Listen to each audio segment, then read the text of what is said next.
Ladies and gentlemen, we are in Geneva. It's the city of the United Nations. It's the city of the Red Cross. And it's the city of human rights.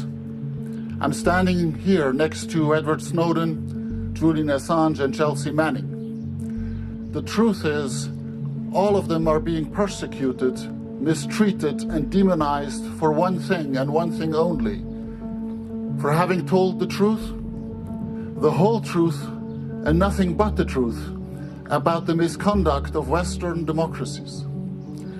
They are the skeletons in the closet of the West. Their persecution and mistreatment is what destroys the credibility of the West. When the Western governments today protest against the persecution of Alexei Navalny and of Roman Protasevich, those governments only laugh and ask, well, what about Edward Snowden, who is being protected in Russia? What about Julian Assange, who's in solitary confinement without having committed a crime but telling the truth?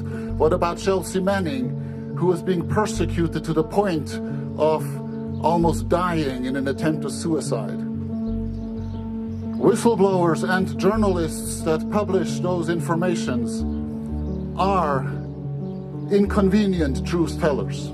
They're as inconvenient as the fire alarm in your house. When a fire goes off in your house and there is smoke, you hear the alarm, we all know the drill. We have to leave the house, we have to leave our work, our daily routine. It's inconvenient. And many voices come up and say, well, just switch off the alarm. That's what these governments are trying to do when they persecute and isolate and silence these people. They're silencing the fire alarm in the building of democracy and the rule of law. And if I stand here on this chair, it's because I was the fire alarm in the UN for this case. And I rang the alarm bell, and I wrote to these governments and informed the public, but they wanted to switch off the alarm. No one reacted. So we are inconvenient truth tellers. The four of us and the millions of others that are out there that speak the truth. Inconvenient truth. You can switch off the fire alarm for now, and you will feel comfortable for a couple of more moments. But the next time you open your eyes and you wake up and you look around, the whole building will be on fire. It's now in the hands of the public to react. Thank you, Geneva, for hosting us here. Thank you for giving us this platform, but I know this voice goes out to the world.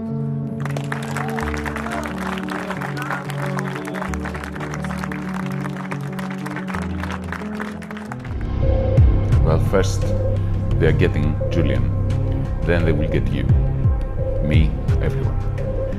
This is a clear struggle for freedom of the press and for the right of citizens to know that which governments are doing behind their backs, supposedly on their behalf.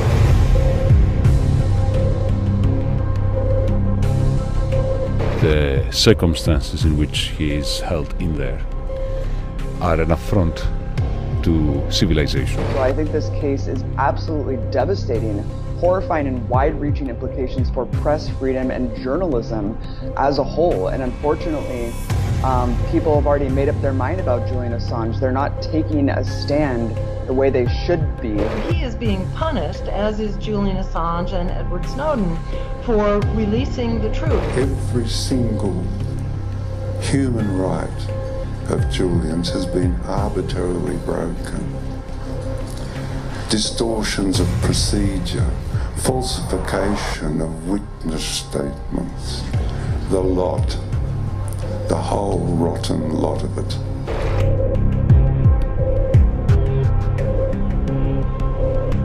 He's on death row. He will be on death row if he is extradited. If this man gets extradited to the United States, he will be tortured until the day he dies. It may now be Julian, and it may now be Glenn Greenwald, but who will be next? Julian is a publisher. Julian is also a son. He's a friend. He's my fiancé and a father.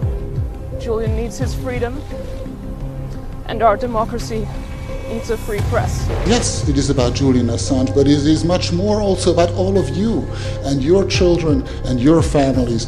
And 20 years from now, will you still be able to know the truth about what your government is doing? Or when it has become a crime to inform you about what your government is doing with your tax money to other people that have not done anything wrong in their lives?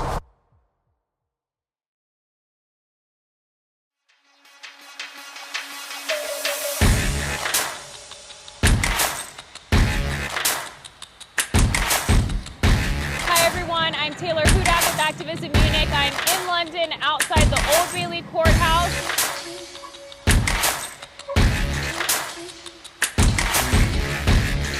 Hi everyone, I'm Taylor Hudak and I'm outside London's Belmarsh prison. We are all Julian Assange. How would you know about all the crimes committed in our names if there weren't the billions of leaks published by Wikileaks? If wars can be started by lies, peace can be started by truth. We're going to lock people away, facing 200 years in prison for exposing war crimes. What kind of country, what kind of world are we going to live in? So we have to stand up and collectively say no more. If you're an activist of any kind, right, left, center, an animal rights activist, an environmental activist, a socialist activist, any kind of an activist against global institutions, and you're not capable of setting aside whatever emotional feelings you have for Julian Assange to defend basic press freedom and stand opposed to the efforts of the Trump government and Boris Johnson's Tory government to criminalize the activities of Julian Assange and Wikileaks and publishing information in the public interest, you are going to create a world for yourself in which the precedents you're now acquiescing to or cheering out of some misplaced hatred for Julian Assange are going to be used against you.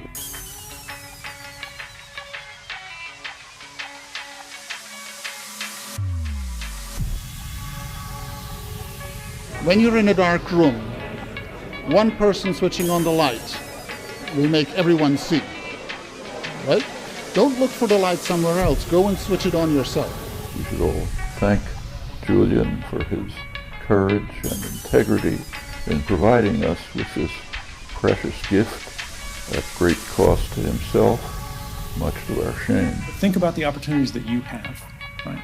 Because there are no heroes. Nobody's going to save you, right? There are only heroic actions. There are only heroic choices. There are only people who moment by moment see bad things and recognize, maybe I can do something. Maybe I can't fix everything, but maybe I can make progress. Maybe I can make things better. Maybe I am the one that I'm waiting for. And as soon as you start thinking like that, you'll realize that you are. Free Assange, rock and roll.